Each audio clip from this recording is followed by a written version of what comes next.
Bom dia a todas e todos. Bom dia! Então, muito obrigada. Eu sou muito grata pelas suas boas-vindas, reitora, vice-reitora.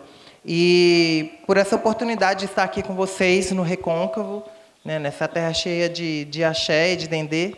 Né? Eu fico muito orgulhosa, muito feliz, ainda mais nesse dia abençoado pelo Pai de todos, por Oxalá, que vem purificar essa maldade do mundo com a chuva. Né? Nós estamos aqui ao ar livre. Isso é muito bonito, sermos recebidos pelas filhas de Dandara, né? As flores de Dandara, filhas da rainha guerreira Dandara. Axé, meninas, é tudo nosso. Vocês lacram, viu? Amei. Amei, muito obrigada. Muito obrigada ao Everson, muito obrigada a Luciana, a Fran, pela oportunidade de estar aqui, pelo Diversifica, por essa parceria, né, entre o LabTrans, o LabIAP, os laboratórios que formam esse observatório e essa atuação aqui. Por meio de vocês, eu saúdo todos os demais servidores, professores e técnicos, né, pelas flores de Dandara, saúdo os alunos, os estudantes, né, lembrando que servidores não somos servos, né? Nós somos servidores para servir bem, como trabalhadoras, o país, o povo. Nós não somos escravas nem escravos. Nós servimos por amor para fazer uma grande transformação, porque o nosso produto, o nosso serviço se chama cidadania. Se a gente não faz isso, não faz nenhum sentido ser servidor público. Então, eu estou aqui grata de estar no Recôncavo. Queria aproveitar para abrir essa discussão, dizendo que vocês são uma gente muito abençoada, tá? Iborô, Iboiá e Buxexê, e contar para vocês, aproveitar, né, falando de bênção, uma história de Ogum. Para isso, eu vou fazer como os antigos contadores de histórias, os griots, e vou usar um cajado. Nesse caso, pode ser uma colher de pau, porque também é um cajado. Eu gosto de contar histórias porque elas fazem parte da nossa formação como seres humanos. Né? Nós, desde que nossos ancestrais, uns 600 mil anos atrás, começaram a se reunir, uma das primeiras coisas que eles fizeram foi contar histórias. Mesmo que a gente não tenha muita consciência dos significados por trás da história, elas nos ajudam a nos integrar e buscar novos sentidos para a vida. Nessa história de Ogum envolve Aroni, que eu diria que é o nosso conhecido Saci, para simplificar a conversa. Então, Aroni era muito valente, muito malvado. Ele vivia na floresta, Senhor das Folhas, e toda vez que passava alguém na estrada, ele matava. E ele se sentia muito bem com isso, porque se sentia muito poderoso em poder matar as pessoas. Até o dia que ele encontrou Ogum, aquele que enfrenta uma guerra todo dia, o que come cachorro. E, em toda a sua coragem, sua ousadia, Aroni atacou Ogum. Ogum reagiu com sua espada e cortou a perna direita e o saco escrotal de Aroni. E, com isso, Aroni sobreviveu, mas para sempre ficou a lembrança de que, por mais que nós nos achemos fortes e poderosos, sempre vai ter alguém mais forte do que nós. Axé.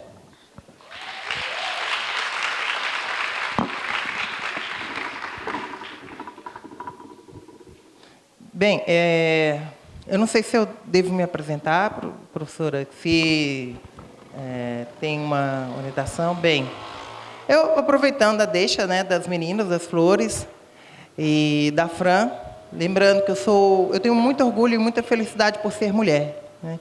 E particularmente por ser uma mulher negra, trans. Eu me sinto muito privilegiada, eu contava isso ontem para a Fran, porque, em geral, a história de nós, mulheres, quanto mais negras, quanto mais trans, é uma história, como as meninas já contaram aqui, de muita violência. Tá? Muito sacrifício e muita dor. Mas eu digo que não é, em si, ser mulher, meninas, não é doloroso em si, é doloroso pelo machismo, é doloroso pelo racismo, pela transfobia. Nós somos atravessadas por tantas violências e opressões que tentam nos diminuir para fazer outros maiores, né, para fazer o homem branco, cis, se sentir muito maior. E isso mostra que isso não é saudável para nós. Isso nos faz muito mal. A luta é importante para a gente, né? A vida é ativismo, a vida é luta. Mas mostra o quanto isso causa mal também para os homens, né? Como eles têm não se olhado, né, e se formado como pessoas assim, né? Não responsabilizando individualmente, mas pensando como os homens em sociedade, quando não pensam o machismo, a transfobia, o racismo,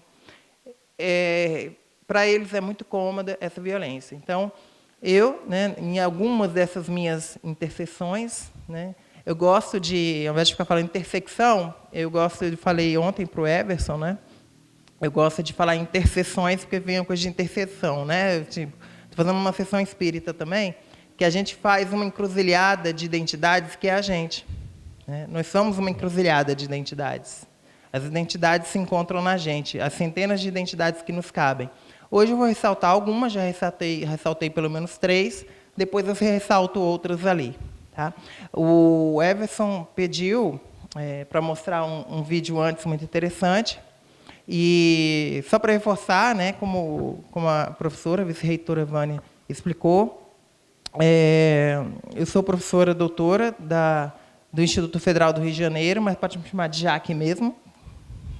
E sou doutora em Psicologia Social e do Trabalho pela Universidade de Brasília. Sou colega de pós-graduação do Everson, né? Nós viemos de lá, daquela terra seca, somos naturais, né, daquele deserto. E vou falar um pouco de deserto aqui também. E fiz pós-doutorado na Fundação Getúlio Vargas, do Rio de Janeiro, na Escola Superior de Ciências Sociais, pesquisando, tentando juntar 2 temas, que eu trabalhei no mestrado e no doutorado. No mestrado, eu pesquisei trabalho escravo no Brasil contemporâneo. Eu pesquisei as representações sociais dos libertadores de escravos. Aí foi um tema muito triste. É um tema muito triste, é atual, né? Está acontecendo nesse momento. E eu cheguei aí a Marabá, né? E uma situação que eu me senti mesmo no século XIX, né? Tinha muita prostituição infantil, nem digo que é prostituição infantil, é exploração infantil, exploração sexual infantil. Prostituição é uma profissão. Exploração de crianças é crime, não é uma profissão.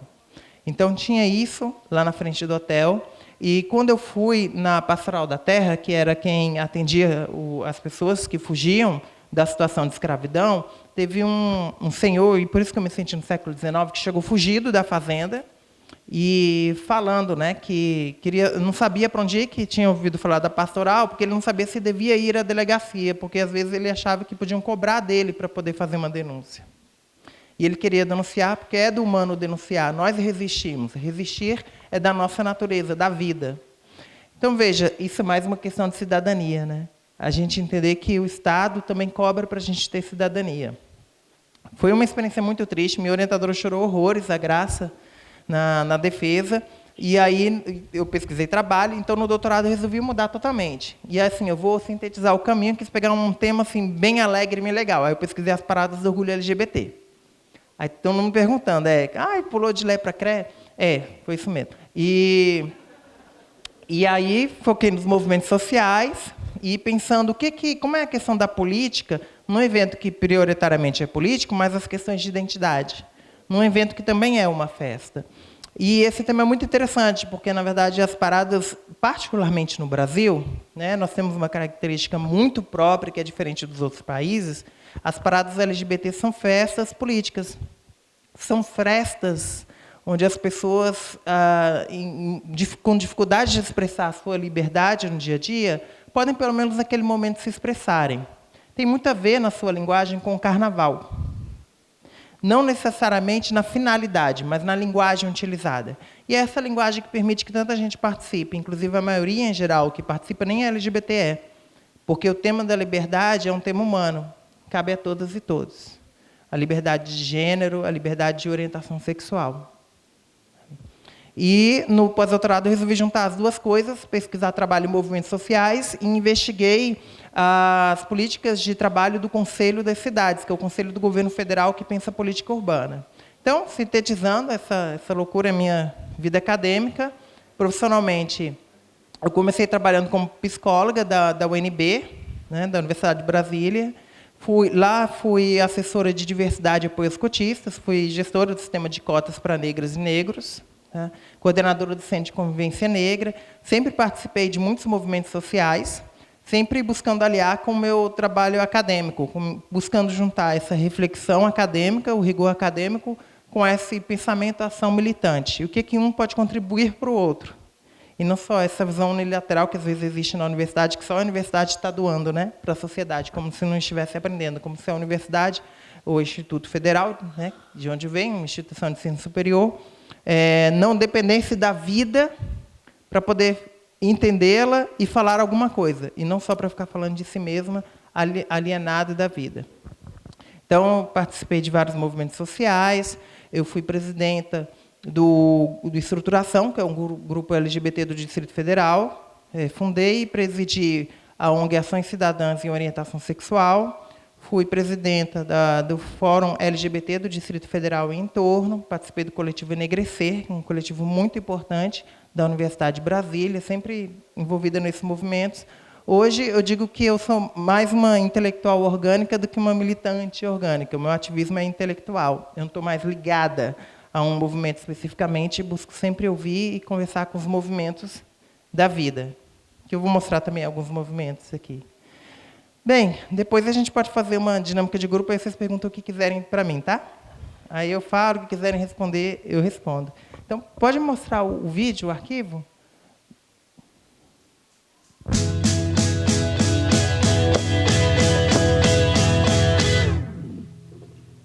Você quer viver o que a sociedade quer que você viva, ou você quer viver realmente a sua vida, como você quer, como para você ser feliz? Você quer fazer a sociedade feliz ou você quer ser feliz? Se você não sai à luz do sol, eu não te vejo, não preciso te enxergar. Essa que é a lógica. Mas se eu não tiver a minha resistência, se eu não me amar, se eu não ser quem eu sou, como que eu vou ser feliz? A gente tá falando aqui de privilégio social, de desprivilégio.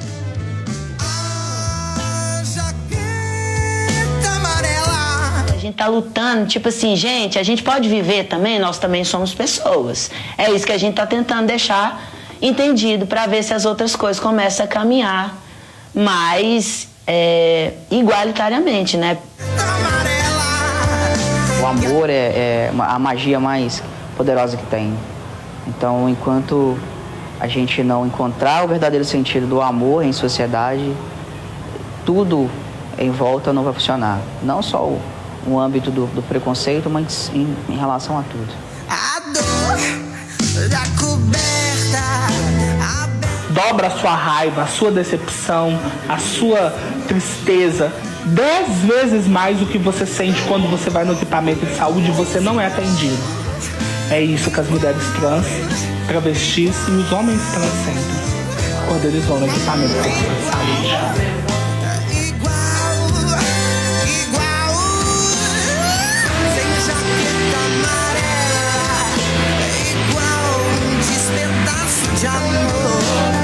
Eu conheço várias meninas que trabalham em situação de prostituição na rua. Muitas vezes, gente, elas são agredidas, elas são machucadas, entendeu? Às vezes é transmitido para elas doenças de propósito. Porque o povo pensa que aquela menina que tá lá, ela tá lá para se divertir por opção, e não é, gente. Aquela travesti que tá lá na rua, aquela transexual que tá prostituindo, é um ser humano. Não é um ser humano qualquer, é um ser humano que precisa de ajuda. Porque aquelas meninas estão lá, primeiramente, porque elas não têm uma família. Muitas delas são expulsas de casa. Muitas delas são expulsas com a roupa do corpo.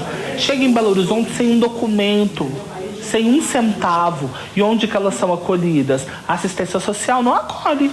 Quando acolhe, manda para abrigo masculino, igual eu acho um absurdo. Semana passada, o pessoal da assistência social virar para mim e falar que tinham 8 meninas transexuais no meio de 400 homens em um abrigo noturno em Belo Horizonte. Agora você reflete comigo uma coisa. Essas meninas no meio desses 400 homens, o que será que elas são sujeitas a fazer para ficar lá no meio desses 400 homens? Porque as que relataram para mim que pedem respeito, que fecham a porta para tomar banho, são hostilizadas. E aí vocês pensam, igual nós estamos falando sobre saúde, não existe só a saúde física, existe a saúde psicológica. E o transtorno que essas meninas sofrem. Aí o que elas vão fazer? Vão sair desse abrigo, vão voltar para casa de cafetina de novo, aonde elas têm que prostituir, pagar diária, né? Além da diária, elas têm que preocupar com a alimentação delas, com roupa, em pagar um silicone, porque aqui não é siliconada, não tem muito cliente, porque o cliente tem fetiche com silicone. E aí essa travesti vai procurar um silicone industrial, porque ela quer bombar logo. E aí isso tudo vai se tornando um problema maior, uma bola de neve na saúde pública do nosso país. Eu ainda sou considerada uma patologia por causa da minha identidade de gênero. A gente está enquadrado num CID que é psiquiátrico. Então imagina uma pessoa, vamos supor, não estou dizendo que foi isso, mas vamos supor, antes eu era o bipolar, ou o borderline, ou o esquizofrênico, o diabo 4. Aí eu passo por um monte de coisa, um monte de processo, agora eu sou o disfórico sexual, entendeu? Ainda é patologizado, a gente é visto como doença mental, né? Então, tipo assim, para você ver o nível que a gente ainda está, né? Parece que é século II, antes de Cristo, né? Porque eu tive que começar a tomar hormônio clandestino, como a maioria das pessoas trans fazem hoje. Então, depois de um ano tomando hormônio, eu consegui o atendimento médico pela clínica IPMED. E aí eu estou 2 anos fazendo já com acompanhamento médico. Então, eu fiquei 1 ano tomando por conta própria, sem saber se estava afetando a minha saúde ou não. A minha hormonização eu faço por conta própria, então eu tenho minhas maneiras de conseguir o meu hormônio, eu mesmo me aplico, porque a gente não tem esse acesso de um serviço capacitado para receber a nossa população, né? Então, muitas das vezes a gente não se submete também ao que é oferecido, né? Sim, compro por outras formas e eu mesmo injeto. E aí, assim, coloca a sua saúde em risco. Sim, coloca em risco por falta de preparação, de cuidado do próprio SUS. Eu não tenho um acompanhamento com um especialista que é o correto. Outra coisa também que eu preciso de fazer direto, proctologista. As mulheres trans precisam de atendimento com proctologista. Às vezes a gente prefere ficar passando mal do que ir a um hospital. Porque sabe que lá o procedimento vai ser pior, não vai ter atendimento. É bem constrangedor mesmo. Você sabe qual é. A jaqueta amarela e a cor do teu abraço não sentiu. Apesar de existirem as leis, não há efetividade da implementação dessas leis, ao respeito às identidades, né? E então, a maioria das travestis e dos homens e mulheres trans, às vezes não acessam o sistema. Exatamente por não ter um direito fundamental, que é o reconhecimento da sua própria identidade, né? Enquanto ser humano, enquanto sujeito, não reconhecida.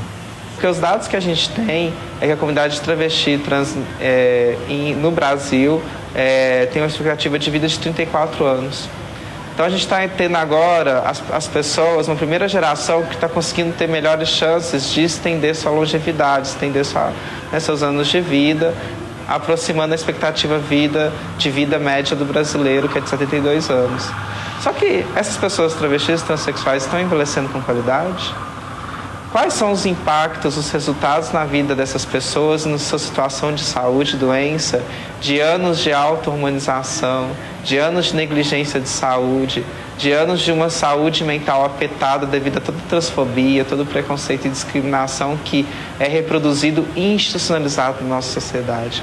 Qual que é o impacto disso? Se ela é uma pessoa cis ou trans, ou um homem, uma mulher, se é gay, se é bi, enfim, se é assexuado, não importa. A gente está cuidando de uma pessoa, então a gente tem que se despir dos nossos preconceitos para que seja bacana isso. Ao mesmo tempo, por ser um tema negligenciado, uma iniquidade em saúde, essa pauta de acolhimento e atendimento a travestis e transexuais, a gente ainda não tem um bom desenvolvimento em tecnologias em saúde relacionadas a procedimentos para essa comunidade. Então, a gente tem, né, as cirurgias de neovaginas ou neofalopennisplastia ainda muito rústicas, ainda precisa de ter um desenvolvimento tecnológico, de ter um acompanhamento randomizado com qualidade para averiguar de fato se esses procedimentos estão cumprindo o seu papel, né, que é diminuir a disforia de gênero dessas pessoas, que é trazer o bem-estar, né, e a felicidade dessas pessoas, né, um bem-estar com o seu corpo. Então tem que ter uma necessidade de ter um acompanhamento da universidade, das escolas de medicina, né, e demais áreas da saúde. Frente a esses procedimentos que são realizados e, ao mesmo tempo, desenvolver novos procedimentos. Então, por exemplo, assistência fonoaudióloga às pessoas que estão em transição de gênero. A gente ainda não tem um protocolo bem consolidado no mundo frente a essa assistência fonoaudióloga. Quais os exercícios adequados para fazer essa transição de voz? Bem, gente, então era só para dar um exemplo. Vocês podem ver depois na internet esse vídeo. Eu queria pedir licença, né, vice-reitora, para começar a apresentação. E eu resolvi propor um percurso didático, de reflexão, com o tema Diversidade e Educação, Movimentos do Gênero e da Sexualidade. E eu sempre falo e trago sobre questões das pessoas trans, não só para puxar sardinha, né, mas porque eu acho que é relevante para a gente pensar gênero a partir das perspectivas das populações mais discriminadas e perceber, como eu já disse, comentei anteriormente, que também as populações que não sofrem tanta discriminação ou que sejam privilegiadas vivem nas mesmas dimensões. Só estão vivendo em campos diferentes das mesmas dimensões, do gênero, da diversidade. Bem, aqui está muito claro, não sei se vocês percebem, essas são algumas mulheres trans, uma manifestação em São Paulo, segurando a bandeira do orgulho trans. Dá para perceber eu descrevendo? Então, essa é a bandeira do orgulho trans, fazendo um link entre o vídeo e a apresentação. Ela foi criada por Mônica Helmes no final do século XX, e ela é formada por 2 faixas azuis, 2 faixas cor-de-rosa e uma faixa central branca. O que ela significa? Quando a Mônica criou a faixa, ela explica o seguinte: azul para meninos, rosa para meninas, branco para quem não se identifica com nada disso. Não importa a direção do seu voo, ele sempre estará correto. Pode passar. Então, para essa apresentação, basta prestar atenção e ouvir. Eu trouxe uma charge da Laerte, que ela gentilmente cedeu, né, cedeu para que eu uso em aulas, em tudo, as charges dela, só com autorização, né? E é muito interessante para a gente pensar na didática dessa aula pública, tá? Então, não sei se estão conseguindo ler, eu acho que é difícil, né? Então, eu vou ler para vocês a charge. Tem 2 colegas ali conversando e o que está orientando o outro fala. Depois eu passo o arquivo para vocês, tá? E quem tiver interesse, não sei se no site do Diversifica, né? Acho que pode estar disponível. O colega que está orientando fala: é um trabalho vital, mas muito simples, nem eu que estou aqui estou conseguindo ver, mas muito simples, só requer mente aberta e lúcida. Aqui ele já está criando asas na cabeça. É sobre o olhar do colega que está aprendendo. Esta agulha não pode chegar nesta marca em hipótese alguma. Aqui ele já virou um monstro e a máquina já virou outro monstro. Se chegar perto, acione o botão azul de alarme no interfone, no mesmo segundo. Entendeu? Claro. Só para falar um pouco dessa dimensão do subjetivo, que tanto afeta coisas que, teoricamente, são simples, né? Na verdade, a pessoa não tem que fazer nada aqui. Nada. Só se tiver alguma modificação do sistema, tem que apertar um botão. Mas isso pode parecer tão assustador, tão complexo, como os temas que a gente vai abordar, mas são temas do dia a dia. Entenderam? Claro, né? Pode passar. Bem, e para começar uma citação, a gente pensar para o final, onde está o melhor de nós, né? E eu cito esse trecho aqui: aonde é o deserto? Aonde devemos ir?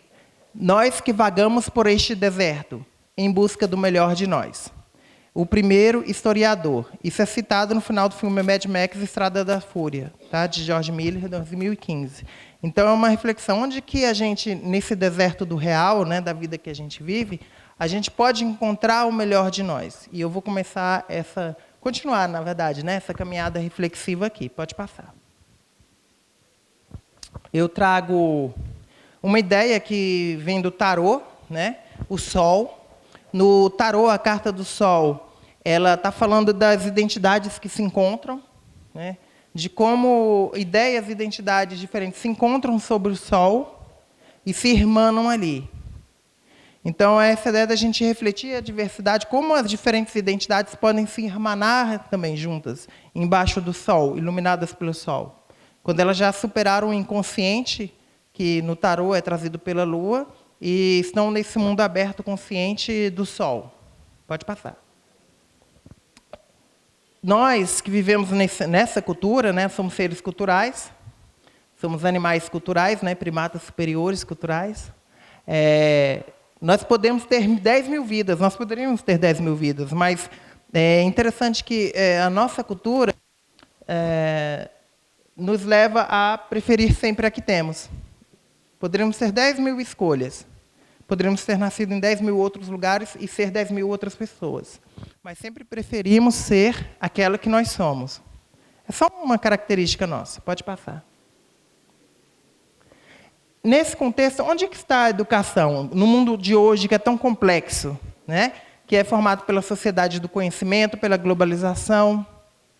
Se antigamente a gente, quando sabia escrever, né, fazia uma carta e ela levava meses ou anos para chegar, qual é a diferença desse mundo para o mundo de hoje, onde a gente manda uma postagem no WhatsApp e quer que a pessoa veja no mesmo segundo?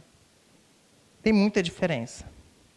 Nós, como espécie, não sei como é que a gente vai estar daqui a uns 1000 anos, mas isso afeta muito a forma como a gente é e se relaciona.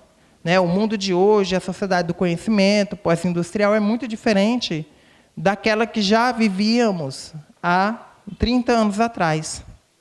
E, particularmente, quando a gente pensa no mundo do trabalho, eu ministro uma disciplina no meu campo, chama Trabalho e Felicidade. Eu sou chata e repito, é o meu cartão de visitas. Todo lugar eu falo que eu ministro Trabalho e Felicidade.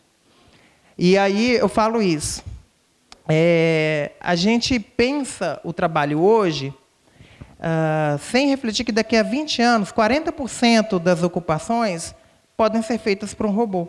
Poderão ser feitas por um programa de computador. Hoje tem programas que, se você insere dados, informações, ele produz uma notícia indistinguível de um humano escrevendo a notícia. A diferença não é a descrição das coisas e a ação mecânica. Isso programas e robôs já fazem. A diferença vai estar naquilo de criativo que o humano tem, naquela dimensão opinativa. O fato, um programa de computador vai poder descrever normalmente nos jornais do futuro, mas a opinião sobre aquilo o humano ainda vai dar. Será que nós estamos preparados para esse mundo? Um mundo em que 40% das ocupações não serão feitas por humanos e que nós viemos de uma cultura em que trabalho é sacrifício, né? Em que trabalho não é ligado ao lazer, ao prazer, ao entretenimento, ao ócio mesmo. A educação sofre do mesmo problema.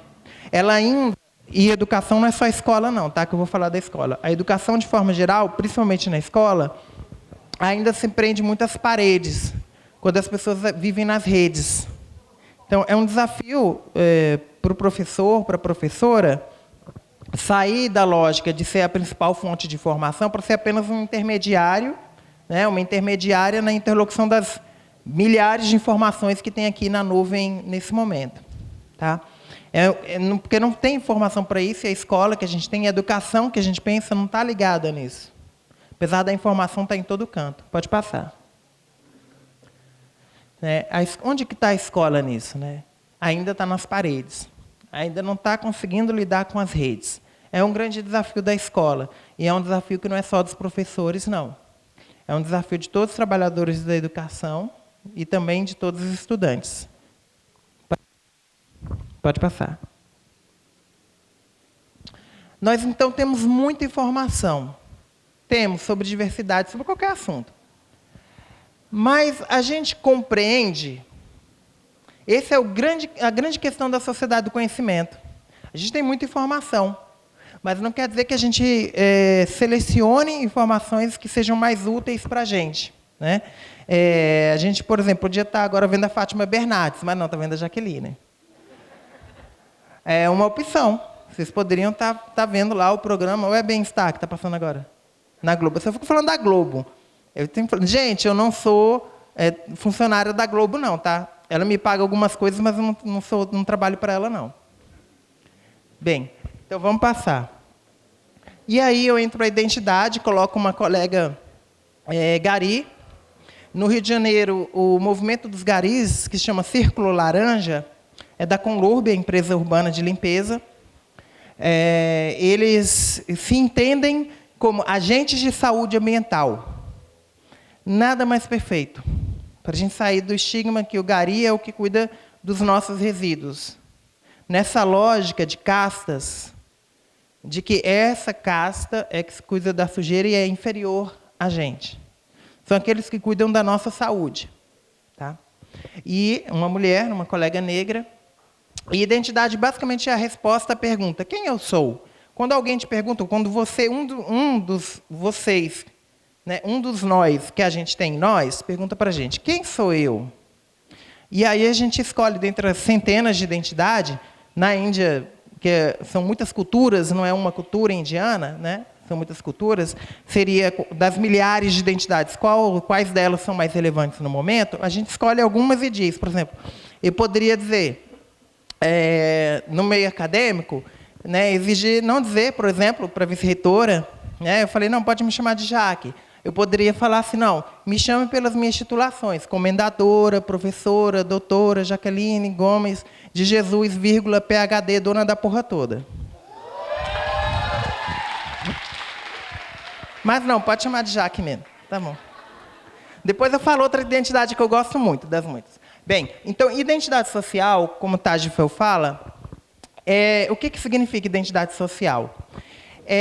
Sintetizando, é entender que nós fazemos parte de um grupo. Né? Que eu sou mulher, é um grupo, que eu sou negra, é um grupo. Quer dizer, tem outras pessoas como eu, que eu sou trans, é um grupo. E que isso não é só saber racionalmente, cognitivamente. Tem uma dimensão afetiva, que é o que isso significa para mim. Para mim, Jaqueline é motivo de orgulho. Tá? Mas a gente vive numa sociedade que tem muita discriminação, muita transfobia, muito racismo, muito machismo. Então, pode ser que, para muitas, e eu estou dando a referência de mulheres negras trans, poderia ser qualquer outra dimensão. Tá? Pessoa natural do Recôncavo, que certamente é discriminada frente à metrópole, né?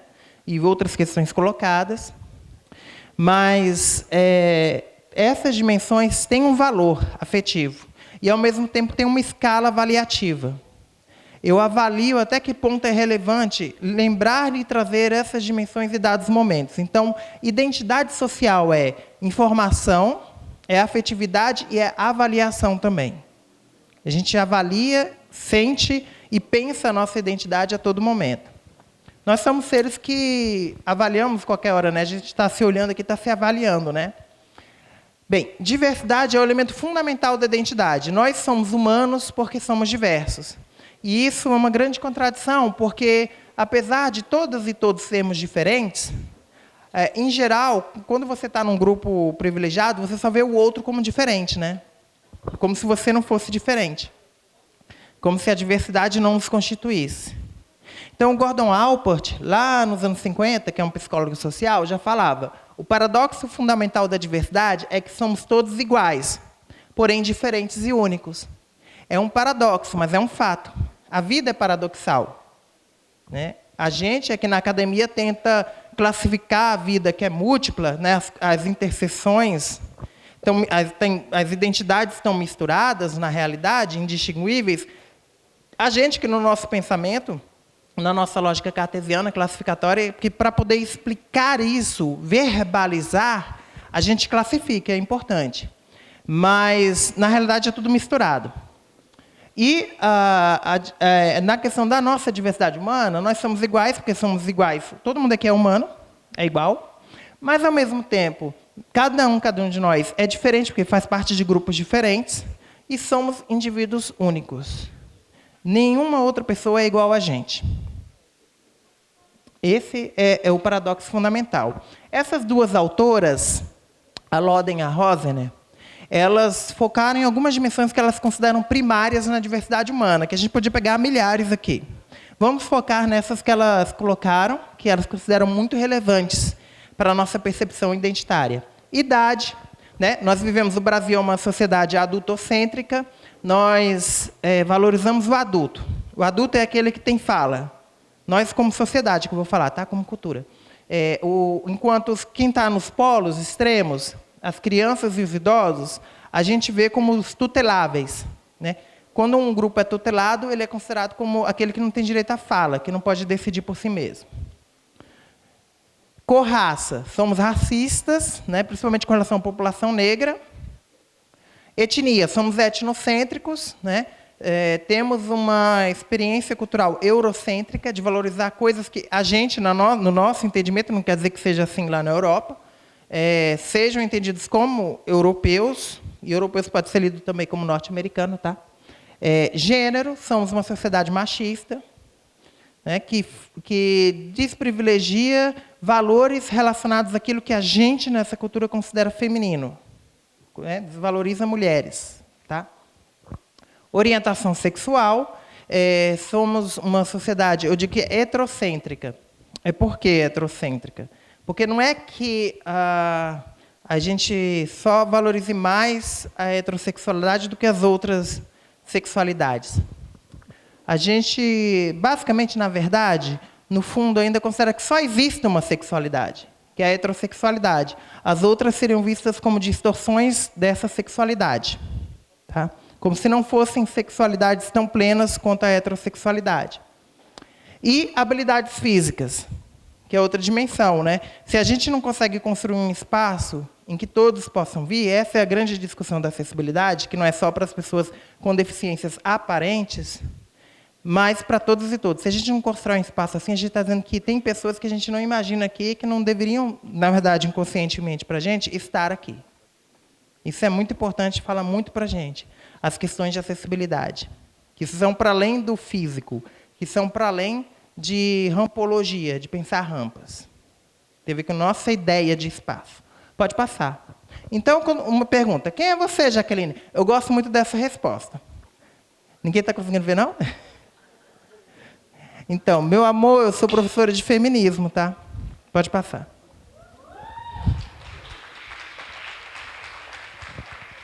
Bem, a sociedade brasileira, vou fazer uma extrapolação e pegar o conceito de trauma, que é do nível individual, e jogar para o nível da cultura. Tá? O que é um trauma? É basicamente um evento que a gente vivenciou, um momento qualquer da nossa vida, nós não tínhamos condições de elaborá-lo, né? E ele nos marca em diferentes momentos. Para a cultura, eu vou dizer que também existem traumas, e a nossa cultura tem muitos traumas. Tá? Pode passar. Um primeiro que eu marcaria é o trauma da colonização e do genocídio indígena, que nos traz a ideia de que nós podemos exterminar os outros em função do nosso interesse. Nós ainda somos um povo que extermina a juventude negra, extermina as mulheres trans, travestis, pratica o feminicídio, tá? E o feminicídio no Brasil existe um silenciamento, a maioria das mulheres assassinadas pelo feminicídio são mulheres negras. O feminicídio no Brasil não é um feminicídio negro, tá? Principalmente. A população indígena ainda é alvo de extermínio, então nós vivemos a exclusão do outro, a ideia do ódio. Pode passar. Segundo grande trauma, a ideia da escravidão, da diáspora africana. A ideia é que nós podemos subalternizar o outro em função do nosso interesse. Né? Que a população negra é quem mais visivelmente sofre ainda os efeitos dessa violação, mas que está permeado principalmente quando a gente pensa mundo do trabalho. Ainda entendemos que trabalho é tortura, que devemos sim, o chefe deve sim explorar a pessoa para que aquilo seja trabalho. Isso é outro desafio. Pode passar. E o terceiro grande trauma, eu digo que ele vem das nossas diversas ditaduras. Nós não tivemos só uma, de 64, as muitas ditaduras civis militares, né, a ideia do autoritarismo, que nós somos pautados pela censura. A censura nos compõe como seres, pessoas dessa cultura.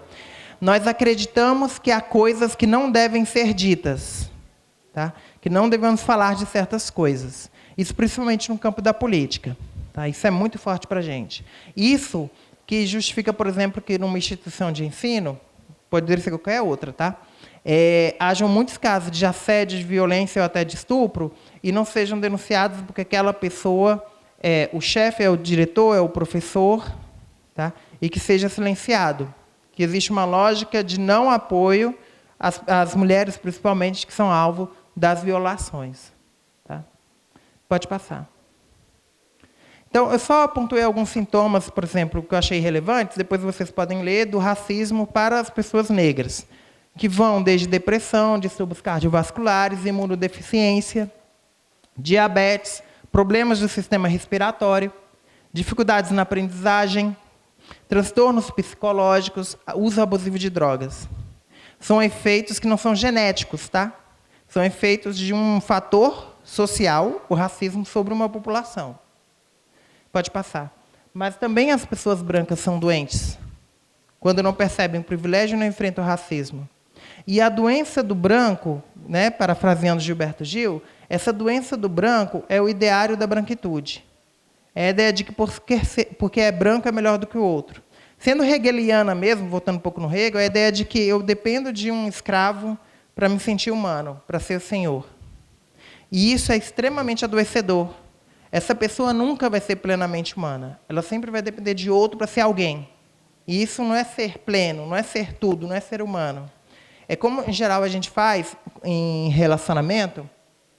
Nós somos ensinados desde pequeno, que ter alguém com a gente, a gente precisa de alguém para ser completo. Isso é muito ruim, porque, na verdade, a gente tem que ser completo para que, com outra pessoa, a gente possa ser melhor, mais do que a gente é. E, muitas vezes, a gente procura na outra pessoa como ela pode nos tornar completos, e ela nunca vai poder tornar a gente completa, porque isso só depende da gente. Já é uma dica para a pergunta onde está o melhor de nós, tá? Isso só depende da gente, não depende da outra pessoa. Ela pode nos ajudar a ser melhores, mas ela não pode nos tornar tudo o que nós somos. Por isso tem tanto sofrimento em relacionamentos, e muitas vezes, quando as pessoas me falam amor, eu fico perguntando o que elas querem dizer quando elas falam amor. Tá? Que esse amor pode ser uma relação muito construtiva, positiva, pode ser uma relação muito abusiva. Pode passar. Gênero. Eu gosto muito dessa imagem, que eu não sei se vocês estão vendo. Vocês estão vendo mais ou menos no fundo o que é? O que é para vocês essa imagem? É uma mulher dentro de um saco plástico. Eu vou ter que explicar, porque se vocês estivessem enxergando melhor, essa imagem, eu gosto muito de usar ela para trabalhar gênero. Quando vocês virem o arquivo, vocês vão entender bem a ideia. Eu gosto de usar para falar de gênero, porque ela fala exatamente o que está por trás da ideia de gênero, que é uma construção social. É algo que nós entendemos como dado, tipo, azul e rosa, isso foi definido desde ad eterno, desde sempre. Mesmo que seja uma coisa que vem de uma relação comercial criada nos Estados Unidos nos anos 50. Mas a gente acha que existe desde sempre, azul para menino, rosa para meninas. Mesmo que seja uma coisa dos anos 50 do século XX. Bem, então, essa é a ideia de gênero. Não é que é uma mulher dentro de um saco. A ideia de gênero isso, quando vocês olharem, vai parecer uma fotografia. Não é uma fotografia, é uma pintura hiperrealista. Essa mulher não existe como um retrato do real. Ela existe como algo que o pintor foi lá e foi muito detalhado para te dar a impressão de que aquilo era uma fotografia. Tá? Nesse caso, foi bem objetivo do pintor. Tá? Pode passar. E aí, eu vou dar, se possível, uma aula de anatomia do século XVI, e a gente vai entender um pouquinho o que é gênero. Porque a gente vai pegar, desde a antiguidade clássica grega, no pensamento científico e popular também, até o século XVI, como a gente sabe, só existe um gênero, que é o homem. A mulher não é um gênero, a mulher é um defeito de gênero. A mulher é um homem incompleto, é um homem defeituoso. Por quê? Como vocês podem ver nesse livro de anatomia bem atual da gente, do século XVI, aqui tem um órgão que também as pessoas são genitais, né? A gente somos genitais ambulantes. Aqui um homem, né? Um órgão genital, um homem bem retratado, né? Em nanquim, melhor tecnologia que a gente tem. E vocês podem ver perfeitos testículos, né? Tem um pênis aqui, ok, beleza. É um ser humano completo. E aqui uma mulher. Vocês veem que ela é oca, né? Por exemplo, os ovários não saíram para fora do corpo, não se tornaram testículos. E o útero, né? Ele não se expandiu, não virou um pênis. Então, vocês entendem que isso é como a natureza coloca que o homem é perfeito e a mulher precisa de um homem para ser completo, para não ser oca? Depende da plateia, algumas ficam rindo, outras ficam desesperadas, né, com uma coisa dessa. Então, é muito ridículo para a gente, chocante, né, mas eu fico pensando assim, quanto desse pensamento aberrante, porque hoje nós somos uma sociedade binária, né? A gente acredita hoje que existem 2 gêneros, homens e mulheres. Até o século XVI, não, existia um gênero, um homem, a mulher era vista como um defeito. Mas, ainda hoje, perguntar para vocês, principalmente para as meninas aqui, para as feministas, será que as pessoas pensam de forma muito diferente dessa quando pensam sobre as mulheres? Não. A ideia de que as mulheres são incompletas e dependem de um homem ainda está presente. Principalmente para as mulheres lésbicas, né? Para as irmãs do feminismo lésbico, elas sabem muito bem disso, e foi uma pauta muito importante, né? Que tem uma ligação, uma discussão muito forte com o feminismo negro, de como a mulher ainda é biologizada. É uma discussão super antiga, tá? Que vem desde antes do século XVI. Então, vamos voltar para o século XXI. Pode passar. Eu fico pensando no futuro, se as pessoas vão rir ou vão ficar tristes com os conceitos que a gente tem hoje, sabe? Porque a gente fica olhando para o século XVI e fica assim, gente, que povo ridículo e tal. Não sei, vamos ver o que eles vão... Não sei, a gente não vai saber, né? O que eles vão achar da gente. Então, basicamente, resumindo a minha discussão toda, gênero. Eu vou considerando nossa cultura, tá? Que é binária. É binária porque tem 2 gêneros. Antes a sociedade era unária, né? Só tinha um homem. Então, somos binários e eu digo assim, olha, ser mulher não depende de ter uma vagina, né? Que a gente, as palavras são curiosas, né? Uma propriedade. Ter uma vagina. Ser homem não depende de ter um pênis, tá? Ser homem ou mulher, ou não ser nada disso, ou ser tudo isso, não depende dos órgãos genitais. Tá? Até como eu falei, a gente não... Bem, às vezes acontece, mas a gente não sai pelado na rua, né? Pode passar. Então, quando a Jaqueline usa termos como sexo, como gênero, eu estou falando assim, sexo é biológico, gênero é social. E uma coisa curiosa, o biológico também é social. O biológico é cultural. Por quê? Porque lá, voltando de novo, né, nossos ancestrais, 600 mil anos atrás, vamos viajando no tempo.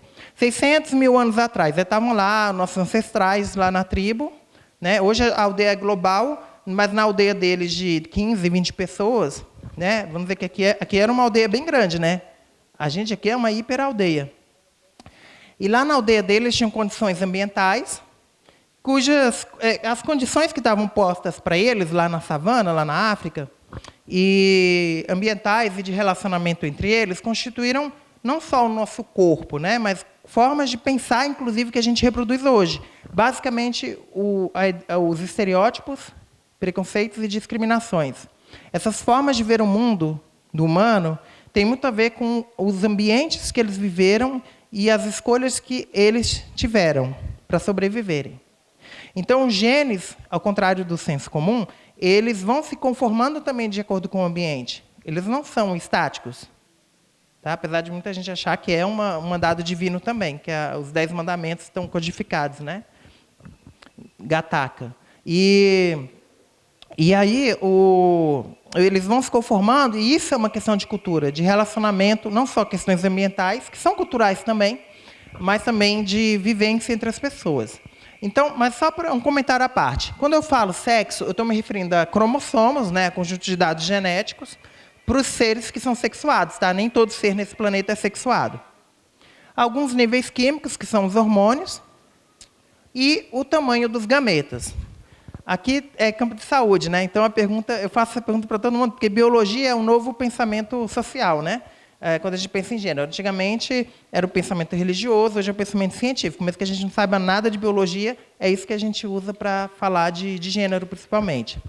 O que é um gameta?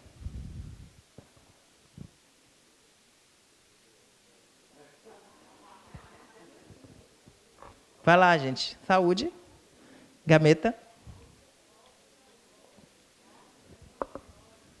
São as células reprodutivas. É isso aí, gente. O que é essa célula grandona?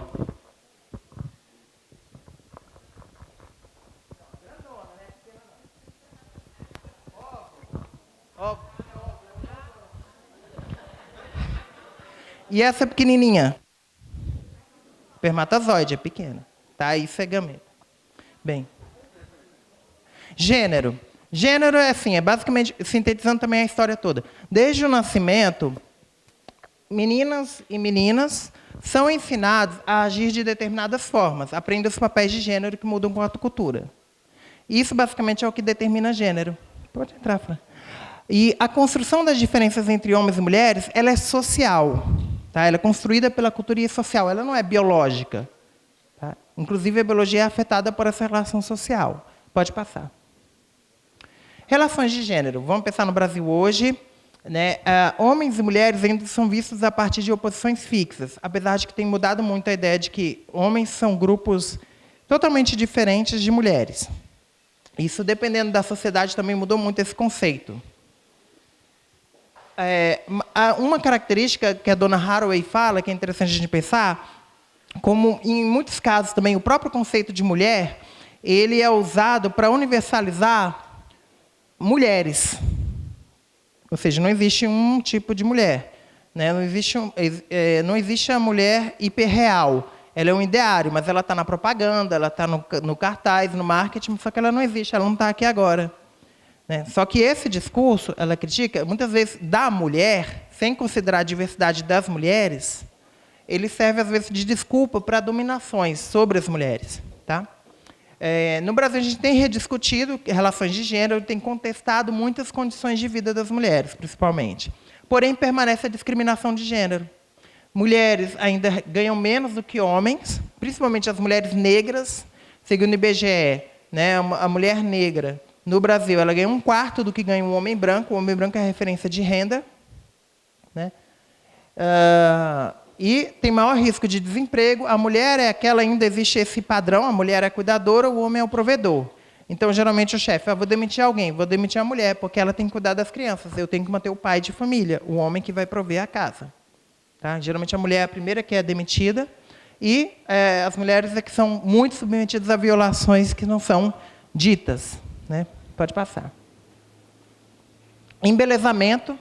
É uma prática muito associada à feminilidade, que às vezes se torna uma tortura. Muitas vezes você só é considerada mulher porque você se embeleza, dentro do que essa sociedade considera que seja embelezamento. Para os homens não é tão forte isso. Tá? Para as mulheres é muito forte essa questão. E esses marcadores são considerados muito importantes, a questão da aparência, tanto no discurso social quanto pessoal. Aí pode passar para a gente pensar a questão da aparência? Tem uma situação, 2 colegas aqui, eu vou dizer que estavam andando lá, eu geralmente falo que estão lá no Rio, né? Que eu moro no Rio. E eu vou dizer que estão por aqui. Hoje eu acho meio difícil. Não costuma ter, não tem praia aqui, né? Então vamos dizer o quê? Ela está em Salvador? Tá, vamos dizer que está em Salvador. Ou está em Morro de São Paulo? Sim. Eu queria estar lá. Será que faz sol amanhã? Tá, tchau. Bem, vamos lá. Então, a colega de lá, vocês estão vendo a colega de lá? A colega de lá está de biquíni. Aí ela está vendo a colega de cá, que está de burca. Aí a colega de lá está pensando, né, olhando sobre essa aqui, de burca. Gente, tudo coberto, menos os olhos. O que é uma cultura machista, cruel e dominadora? Aí a colega, né, de burca está olhando para aqui, a colega de biquíni, e está pensando assim: tudo descoberto, menos os olhos. O que é uma cultura machista, cruel e dominadora? Elas estão erradas? Não. Pode passar. Então, gênero é uma construção social. Eu defino identidade de gênero como uma atitude, né, uma predisposição individual. Eu vejo, tá, isso aqui é ser homem nessa sociedade, isso aqui é ser uma mulher. Então, eu tenho uma atitude frente a isso, esse conceito. Eu me identifico com essa mulher. Claro que eu não me identifico muito com preto, eu gosto de ouro e tal, mas eu ainda me identifico assim, ser mulher assim. Né? E vice-versa para os homens. Né? Ou, se eu sou uma pessoa não binária, digo, eu não me identifico nem com ser mulher assim, nem com ser homem assim. Eu acho que eu posso ser outra coisa, misturar eles e tal. Então, é uma atitude. Tá?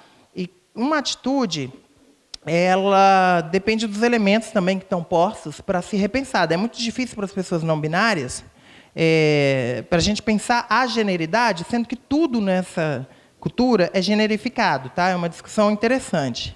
Tudo é generificado. O sol é generificado.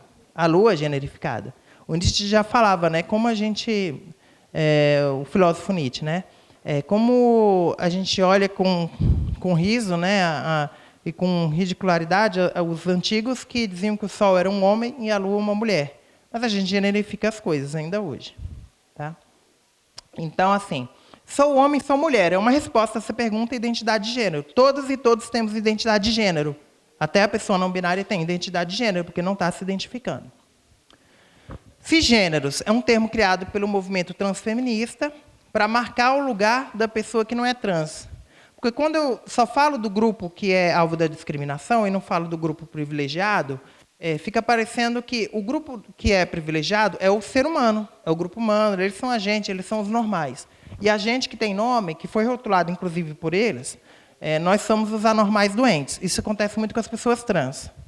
Tá? O termo trans foi criado para fins médicos. Tá? Tanto é que era o termo transexual, e hoje eu tenho gostado muito de usar o termo transgênero, porque transexual ainda associa muito com questão de sexualidade, não tem questões de sexualidade propriamente envolvidas no cerne da discussão da transgeneridade. Mas, então, eu uso o termo cisgênero para falar das pessoas que se identificam com o gênero que lhes foi atribuído ao nascimento. É isso, simplesmente, pessoa cisgênero. Trans vem do latim atravessar. Cis é do latim ficar do mesmo lado. É o antônimo um do outro. Simplesmente foi usar os antônimos. Se usa o termo trans para se aplicar a gente usa, então, o termo cis, que é o antônimo de trans, para as pessoas que não fazem parte dessa classificação que foi feita para a gente.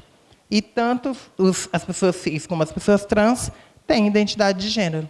É só isso. É só para marcar, para evitar, por exemplo, termos inadequados como... Geralmente as pessoas ainda falam, né?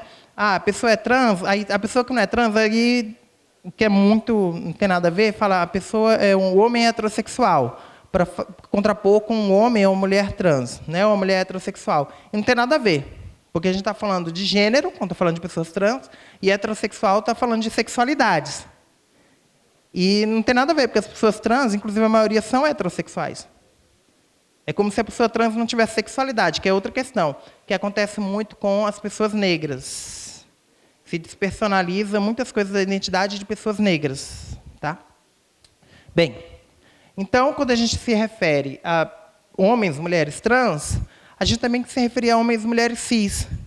Né? Para não se referir também como acontece às vezes, é pessoa trans, essa é mulher trans e essa é mulher. Como se a mulher trans não fosse mulher também.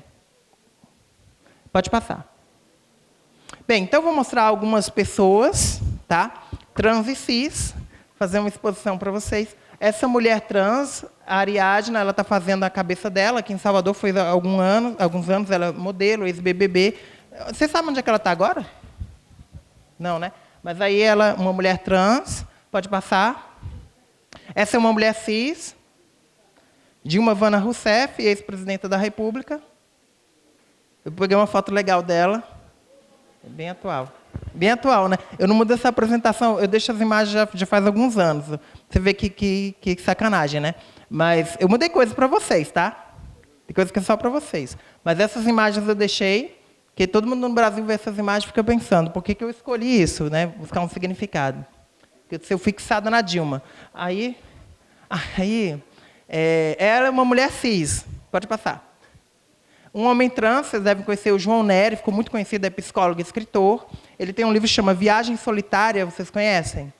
Que foi muito importante para os homens trans, é a autobiografia dele. E eu digo assim, eu acho que a escrita dele, a biografia dele sobre a experiência dele como homem trans, foi muito importante para que muitos jovens hoje, homens trans, se assumissem e reconhecessem. Hoje, a gente tem muito mais homens trans visíveis, tá? Na sociedade. Vocês têm, não vou perguntar aqui na plateia, mas aqui na universidade, vocês têm muitos estudantes trans? Tem alguns estudantes, pelo menos? Também não vou falar muito, porque eu estimo um censo que falta, eu diria que em torno de 1 a 3% da população seria trans, tá?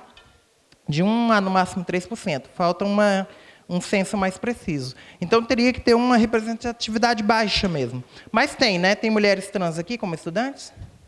Tem? Quando eu falo mulher trans, eu estou juntando todas, tá? Travestis, mulheres trans. Tá. Não tem mulheres trans alunas? Ela conhece, não conhece, tá. Tá. Porque eu digo ter também é muito marcado, né? Tipo, pode ter, mas não está posta. Ou pode chegar, né, como uma mulher trans e não se colocar, não é obrigado, ninguém é obrigado a chegar com rótulo na testa, né? E homens trans, vocês conhecem homens trans aqui? São mais visíveis, né? Legal. Bem, pode passar. Homem cis. Até bem o povo pergunta, por que eu boto Alexandre Nero toda hora? Então, eu boto Alexandre Nero. Aí, ele é um homem cis, pode passar. Bem, então, as pessoas trans também amam, é outra dimensão que é invisibilizada. As pessoas trans não são só classificáveis, não são só alvo de um estudo, também são alvo de afeto, e são afetadas. Mas, pela desumanização, é como se colocar como se as pessoas trans não amassem, nem merecessem ser amadas, apesar de 95%, veja só, das mulheres trans e das travestis no Brasil, só encontrarem trabalho na prostituição. Do Brasil ser um país que mais consome pornografia ligada a pessoas trans no mundo.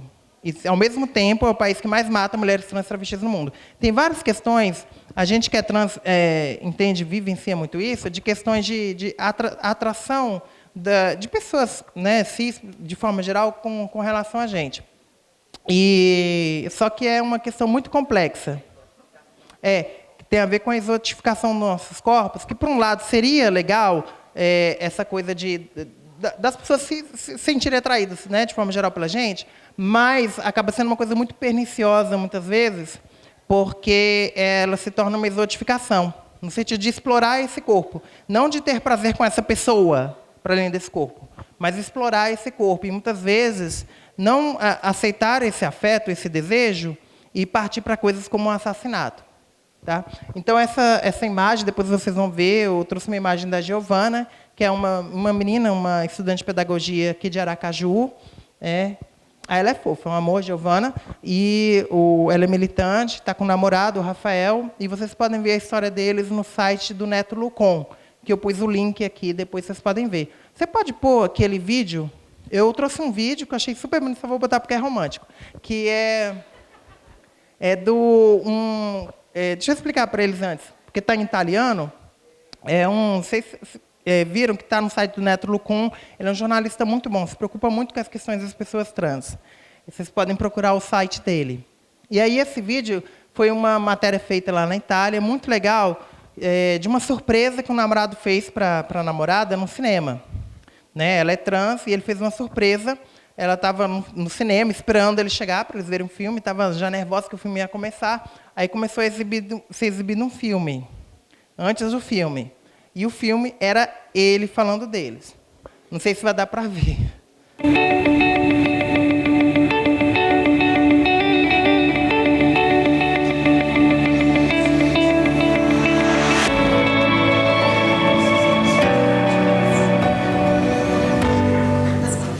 salve a tutti. Prima dell'inizio delle proiezioni c'è qualcosa che volevamo farvi vedere. Buona visione. Ci sono amori negati dal pregiudizio, che restano segreti per non fare scalpore e non vedranno mai la luce e la libertà di dichiararsi al mondo. O forse no. Dagli autori di Slap Hair, una storia di passione e di rinascita. L'amore di un uomo che ha scelto la sua donna e di una donna che ha scelto di diventarlo. Lui e lei, cioè lei e lui, voglio dire Luca e Lisa. Attenzione, visione sconsigliata ad un pubblico omofobo. Potrebbe aprirvi la mente. Lisa, sei la donna più vera che abbia mai incontrato. Sono qui, dove tutto è cominciato. E ora come allora? Ti chiedo di aspettarmi. Sto arrivando da te. Una folle corsa contro la normalità.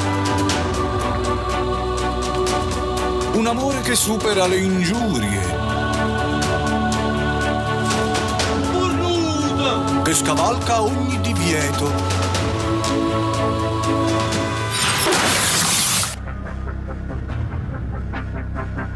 Ed è più forte di ogni barriera. Aglio o biglietto? Biglietto sala 1, grazie.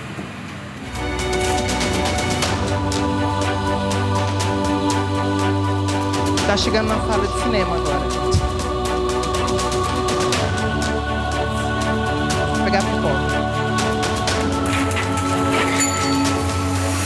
Ci siamo.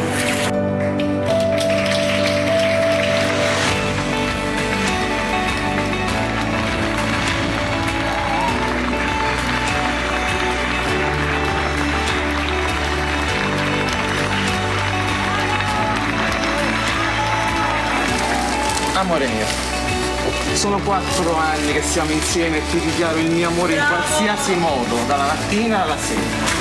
Ma adesso che finalmente possiamo, mi vuoi sposare? Certo.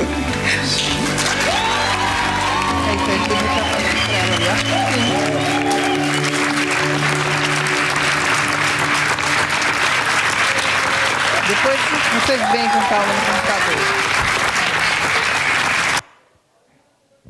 Oi? Ah, tá. Pode passar. Mas gostaram do filme? Mesmo que não viram quase nada? Depois vem em casa. Bem, vamos continuar. Então... vai lá. Pode passar. Tá chato? Tá enrolando? Tô enrolando aqui? Não, né? Tá. Obrigada. Grazie, como falam.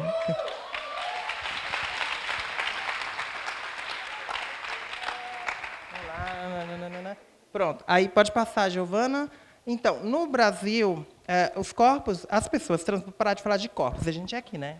Pessoas somos patologizadas, transtornadas. Eu usei um paralelo com a questão do apartheid, porque o apartheid de gênero tem muitas questões a ver com a ideia do apartheid, da segregação. Então, aqui é uma imagem do apartheid nos Estados Unidos, que não era oficial, como a gente tem essa ideia da África do Sul, mas era, de fato, ilegalizado, inclusive. Né? É um senhor negro tendo que usar um bebedouro, inclusive de qualidade inferior ao de uma pessoa branca. Inclusive, eles chamavam não de pessoa negra, mas de pessoa de cor, como se a pessoa branca não tivesse cor. E aqui, alguém fez essa arte na internet, substituiu a tarjeta, no lugar de branco, colocou cisgênero, no lugar de pessoa de cor, colocou trans.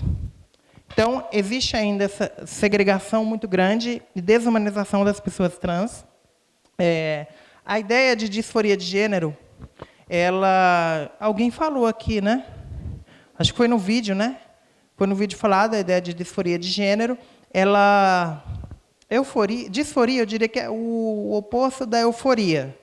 Né? Que eu estou eufórica e tal, estou satisfeita, alegre, animada. Disforia é eu estar num estado depressivo, muito triste, não estar satisfeita com o meu gênero, que não tem nada a ver com as questões das pessoas trans. Não é que a gente não está satisfeita com o nosso gênero, a gente está com o gênero com o qual a gente se identifica.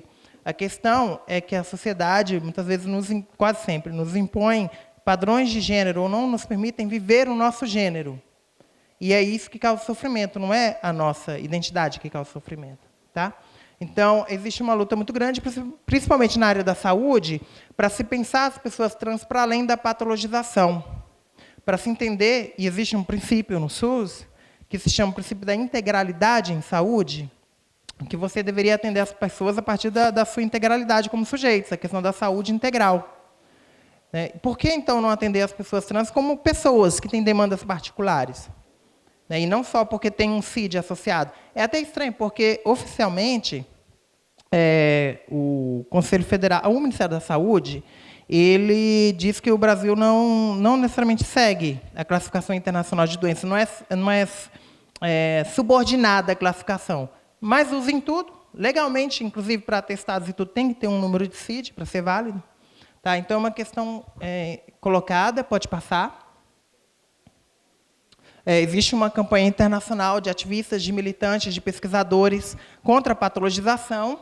Ela começou na Espanha, já faz alguns anos, e esse é um cartaz, né, que foi feito lá na Espanha, contra a patologização das identidades trans. Pode passar.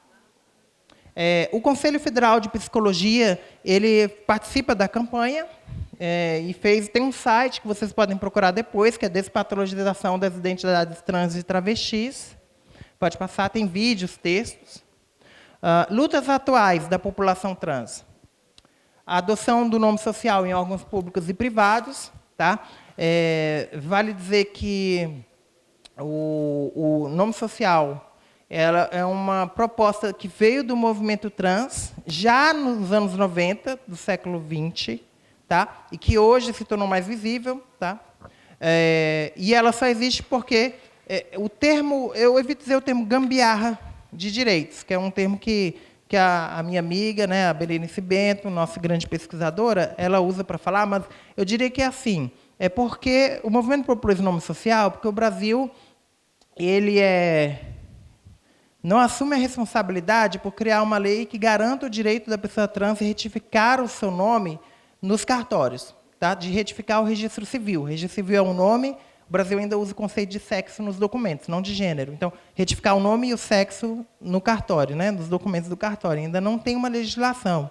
Então, o nome social é uma estratégia, já que falta bom senso, das pessoas tratarem a pessoa como ela se apresenta, se reconhece, como falta respeito, que haja legislações, normas a respeito. Mas outra luta é a retificação do registro civil, que seja feita em cartório, não hoje, como tem que judicializar, tem que ter laudo médico, laudo psicológico. Tá? Uma lei de identidade de gênero, como existe na Argentina já, que está fazendo uma grande diferença para a população trans de lá.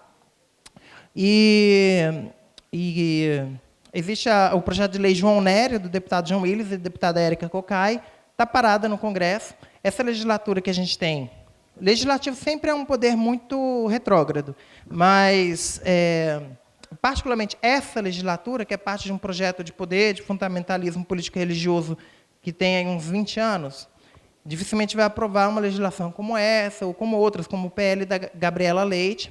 Então, assim, se busca muito apoio do Judiciário. Tem ações já no Supremo Tribunal Federal para garantir que a pessoa trans possa registrificar o seu registro civil. No Supremo, no Superior Tribunal de Justiça, no STJ, já se aprovou, inclusive, né, que a pessoa possa retificar o registro civil, né, isso ainda vai ser discutido, né, em termos de jurisprudência, possa retificar o registro civil sem necessidade de judicialização. Tá? Bem, a luta pela despatologização, como eu falei, a busca pelo aumento da visibilidade, tá, da população trans, mas uma visibilidade positiva, a inserção educacional e laboral no mercado de trabalho. Pessoas trans ainda são expulsas das escolas e não têm acesso a diversidade de cargos no mercado de trabalho, ainda ficam muito concentrados em alguns cargos, como eu falei, profissionais do sexo e outras profissões que são marginalizadas, que são dignas, mas são marginalizadas. E por que qual outro grupo social que 90% está na prostituição? Tem alguma coisa errada aí. Tá? E realização do processo transgenitalizador pelo SUS. As pessoas chamam o processo transgenitalizador, transexualizador, não quer dizer que a pessoa queira fazer uma cirurgia de redesignação genital, tá? Porque, em geral, é o que a gente pensa. O processo transgenitalizador envolve várias coisas ligadas à construção da autoimagem da pessoa, que depende de pessoa trans para pessoa trans. Pode passar. Bem, algumas datas estratégicas, que muitas vezes nem a própria população trans conhece, que são importantes. Dia 29 de janeiro, que é o Dia Nacional da Visibilidade Trans. O Dia Internacional das Mulheres, 8 de março, que aí vai se referir mais às mulheres trans. O Dia Nacional do Orgulho Trans, que foi lançado esse ano, 15 de maio, lá no Rio de Janeiro. 15 de maio de 1992 foi o dia que foi fundada a Astral, lá no Rio de Janeiro. A Astral foi a primeira ONG das Américas de direitos para pessoas travestis e transexuais. Então, existiu essa ONG já nos anos 90 e foi criada no dia 15 de maio de 1992. E agora, na segunda-feira, a gente fez um ato lá na Cinelândia para lançar essa ideia de não ter só um dia de visibilidade, mas um dia de orgulho, um dia do orgulho trans. Então, é um dia que a gente lançou agora. O Dia de Ação Trans por Justiça Social e Econômica, 24 de junho. O Dia Mundial de Luta contra a Patologização das Identidades Trans, que muda de data, geralmente é em outubro mesmo. Mas aí, no caso, é 23 ou 24, depende, não é muito fixo. O Dia Internacional do Homem, né, para os homens trans, 19 de novembro.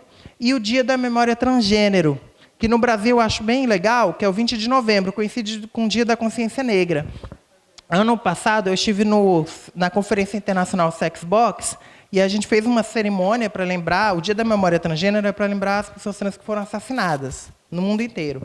Nós fizemos uma cerimônia mesmo interreligiosa, internacional, e eu falei sobre isso, né, que a gente pense a memória transgênero e a consciência negra, né, e com isso a gente também entende a consciência trans e a memória negra. Eu, particularmente, vivo essas dimensões. E acho que fala muito para a vida de todo mundo, né, essa interseção de identidades raciais e identidades de gênero. Pode passar. Eu acho que eu estou terminando, tá?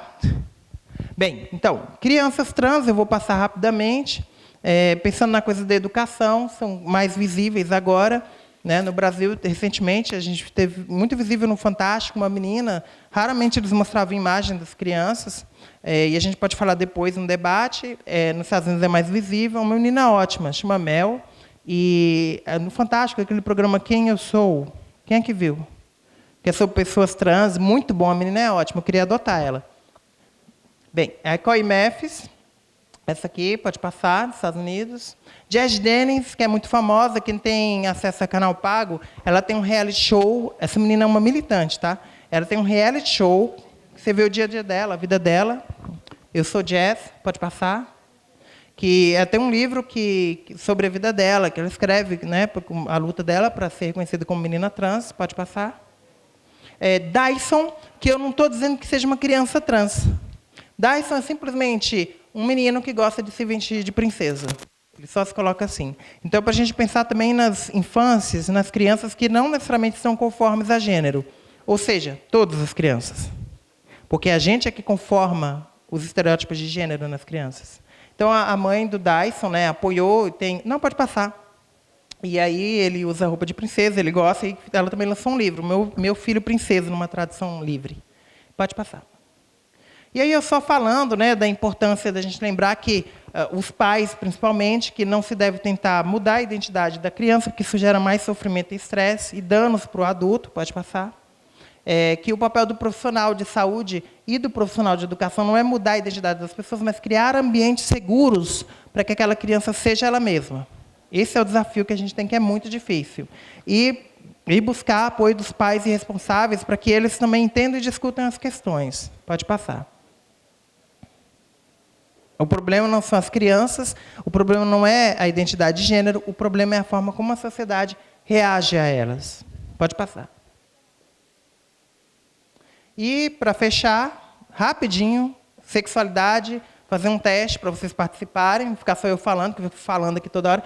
Orientação sexual, vamos falar de sexualidades. Aí a gente já falou de gênero, vamos falar de outra dimensão. Gente, heterossexual, aí é pegadinha, não sei se dá para ler o que está escrito? Tá, vocês vão completar a lacuna. Eu ser chata, tem que concordar nominalmente com o termo que está colocado. Heterossexual é a pessoa que vivencia afeto e prazer sexual com pessoas de... Outro gênero, pode ser. Homossexual é a pessoa que vivencia afeto e prazer sexual com pessoas de mesmo gênero. Bissexual é a pessoa que vivencia afeto e prazer sexual com pessoas de... Tem que concordar com a palavra gênero. Gênero. Singular. Vai lá no vocabulário. Qualquer. E assexual é a pessoa que não vivencia prazer sexual, mas pode ter afeto por alguém. Tá? Então, a gente... Tem até uma discussão, eu acho muito interessante, assim, como as diferentes discriminações aqui de orientação sexual funcionam. Quando as pessoas usam o termo homofobia, inclusive no meu livro, eu uso o termo homofobia na capa, porque eu tenho um livro que eu vou mostrar rapidamente, homofobia, identificar e prevenir. Eu uso o termo porque é o termo que as pessoas mais conhecem, mas lá dentro eu explico, olha, tem diferenças entre homofobia, que a gente vai referir mais aos homens gays, e lesbofobia, que tem características de gênero muito próprias, que não dá para falar que são as mesmas condições de homens gays. A bifobia, que é pouco estudada, e eu acho que tem muito a ver com a invisibilidade das pessoas trans, ou das pessoas bissexuais, tá? Eu acho que a bifobia tem uma coisa de invisibilidade por trás, que tem que se pensar a respeito. E a sexualidade, que é uma dimensão muito nova, que está muito, ainda no Brasil, ainda não tem presente muito um movimento assexual. A gente conhece militantes, pessoas assexuais, que estão cada vez mais discutindo, né? Mas ainda é um movimento no início. Pode passar. Bem, então ali um afresco egípcio, né, de 3000 a.C., falando da diversidade sexual e falando que as pessoas homossexuais e bissexuais ainda vivem... Ela é uma característica, né, da sexualidade, vivem uma diferença invisível. Por que eu uso o termo diferença invisível? Vamos pensar. Para falar, pessoas homossexuais, bissexuais, vivem uma diferença invisível. Tipo, vocês estão vendo qual é a minha identidade cor? Faz de conta que vocês não me ouviram falar. Negra.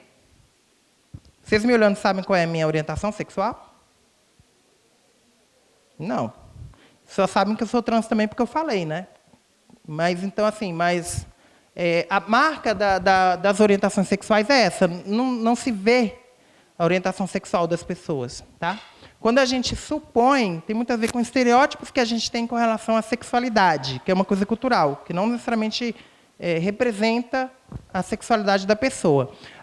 Poucos dados existem, infelizmente pouco atualizados. A gente usa muito como referência o relatório Kinsey, do começo do século XX, para falar de proporção de população. Então, lá no relatório, por exemplo, se a gente fosse estimar só de pessoas exclusivamente homossexuais, a gente teria em torno de 10% da população. Se for acrescentar as pessoas bissexuais, a gente poderia dizer que em torno de 25% da população é homossexual ou bissexual. Então, é um número considerável de pessoas, mas que não são tão visíveis. Pode passar. Pelas várias questões que a gente vivencia de tabu com relação à sexualidade desses grupos, que sofrem violações mesmo dentro do âmbito familiar. Muitas vezes, com limitações, nós, pessoas negras, somos amparadas dentro da família. E, muitas vezes, pessoas homossexuais ou bissexuais não são. Pode passar. Então, para fechar, menino lindo, negro, de asas, para a gente pensar olhares para além da casa grande, né? E, pode passar. A pergunta, se lembra lá, uma hora atrás, eu perguntei, onde está o melhor de nós? Do Mad Max? Então, eu proponho essa resposta pensando nas árvores. Tá? A árvore, ela produz a si mesma, a partir do que ela tem. As árvores se comunicam, né? Elas trocam informações bioquímicas. Aqui tem água, tem uma peste, tem uma linguagem que a gente não entende, é uma comunicação bioquímica, né? Diferente da nossa. E ela vai se construindo. Então, eu quero usar esse paralelo para a gente pensar também o que a gente aprende com as árvores. Então, eu digo assim, o melhor de nós não está vagando lá fora. O melhor de nós não está dormindo aí dentro. Como a árvore, nós temos de cultivar aqui em nós mesmos o melhor de nós. Pode passar?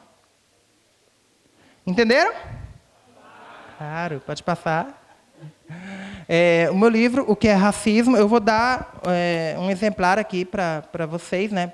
Eles estão vendo se é o laboratório, se é a biblioteca, do que é racismo. Ele é parte de um projeto transatlântico que eu participo, que é o Caderno de Ciências Sociais, é coordenado pelo professor Carlos Serra, da Universidade Eduardo Mondlane, de Moçambique, é a maior universidade pública de lá. E somos autores que vamos de, como ele fala, né? De Nova Delhi até Ottawa. Então, a gente pega temas e diferentes autores de diferentes áreas, de diferentes países, falam sobre o tema. Então, tem esse O que é Racismo, que eu falo com outros colegas aí do mundo. Pode passar. Aí, quem tiver interesse, eu botei o link, porque tem uma burocracia no Brasil. A gente lançou o primeiro livro em Moçambique, em Lisboa, e não lançou aqui no Brasil, porque tem uma dificuldade burocrática muito grande para a editora ser representada no Brasil. Vocês pensarem, é peripécia. Tá? Então, conseguimos agora a The Clay, ela é de Goiânia, e aí vocês podem pedir que ela manda pelos correios, se tiverem interesse. Tem também esse livro, que é Saúde Mental, e aí eu proponho uma leitura do trabalho saudável como uma categoria da psicologia social, para a gente pensar saúde mental. Pode passar. Esse livro, eu tenho muito orgulho de ser autor e de ter organizado, é o primeiro em língua portuguesa sobre transfeminismo. Transfeminismo, Teorias e Práticas. A Fran até falou que está esgotada, essa já é a segunda edição. Vou falar com a editora, a gente precisa fazer uma edição nova. E eu digo que é a única em língua portuguesa, porque também temos autores de Portugal. Tá? É um livro que eu tenho muito orgulho de dizer que é de autores trans e autores cis, que eu faço. Meu entendimento de transfeminismo é um que inclui pessoas cis também, tá? Desde que são pessoas que ouvem pessoas trans, que estão entendendo e discutindo. Aí depois pensei por que na capa eu pus um passarinho de óculos e outro 3D. Pode passar. Como eu falei, o Homofobia, Identificar e Prevenir, que é mais focado para professores, né? Ele é bem fininho, bem curtinho, para trazer rapidamente alguns conceitos, diferenciar a homofobia, como eu falei, de lesbofobia, transfobia, bifobia, e trazer algumas dinâmicas, técnicas para identificar e prevenir a homofobia em qualquer espaço de educação, que não precisa ser sala de aula. Pode passar. Esse livro é um dos que eu vou doar. O Crianças e Adolescentes, Olhares Interdisciplinares para Questões do Nosso Tempo. Quem organizou foi uma colega que é muito engajada, a Sarita Amaro, que tem muitos trabalhos na área de ações afirmativas. Ela é uma assistente social do Rio Grande do Sul. E é muito rico. Esse livro trata de identidades de crianças e de situações de crianças. Por exemplo, ele trata temas difíceis de serem achados. Por exemplo, as crianças em situação de abuso sexual. Ele fala. Né? Crianças negras. Eu falo sobre crianças trans aqui no livro. Tá? Pode passar. Meus contatos. Tá, acabou mesmo agora, juro. Né? Meu nome completo, Jaqueline Gomes Jesus. Meu e-mail, jaqueline.jesus@ifrj.edu.br. Eu tenho um blog que eu atualizo de vez em quando, jaquejesus.blogspot.com. O meu Twitter é esse mesmo, Jaqueline Jesus, com J mudo mesmo, desse jeito. No Facebook, procura o meu nome, só não confunde com uma colega lá que é bispa, que é cantora. Tá? A gente tem o mesmo... Não sou eu, somos muitas Jaqueline, gente. Tem que lembrar isso, somos muitas. E Gomes de Jesus também somos muitas. E no Lattes, que de vez em quando eu atualizo. Pode passar. E você? O tema é movimento. Quais são os movimentos da sua vida, para além da rigidez dos estereótipos? Então, é pensar os movimentos de cada uma de vocês, para além dos estereótipos que nos marcam, né, seja de forma negativa, com preconceito e discriminação negativos, ou, às vezes, de forma positiva. Que você, que não é mulher, negra, trans, não é homossexual, não é bissexual, né, não é de periferia, não é de classe baixa, economicamente, você que não tem deficiências aparentes, você também é marcado. Você também tem estereótipos. Quais são os seus movimentos de vida? Como você se coloca como ser humano? Pode passar? Acabou, gente. Obrigada.